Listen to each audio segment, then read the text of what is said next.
특히 이 도마에 오른 게 일본 이 의류 기업인 유니클로인데 지금 불매운동 오래가지 않을 거다 이런 발언으로 좀 기름을 얹었다고 해야 될까요? 네, 맞습니다. 지금 유니클로 같은 경우에는 일본, 중국에 이어서 한국이 굉장히 큰 시장이거든요. 그런데 지난 11일에 그 일본 도쿄에서 열린 유니클로 회사의 이 결산 설명회에서 한 기자가 그런 질문을 던진 거죠.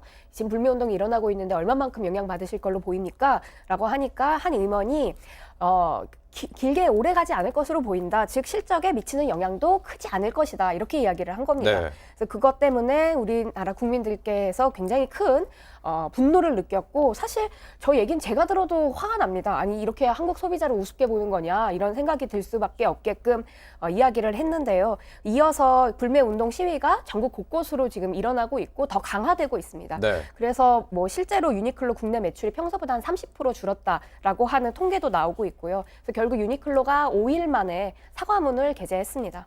근데 이 사과문이 이 일본 본사가 직접 사과한 것도 아니고 네. 공식 홈페이지에 올라간 것도 아니다. 이래서 또 보시는 분들께서 또 이게 제대로 된 사과냐 이렇게 화를 내시는 분들이 많더라고요.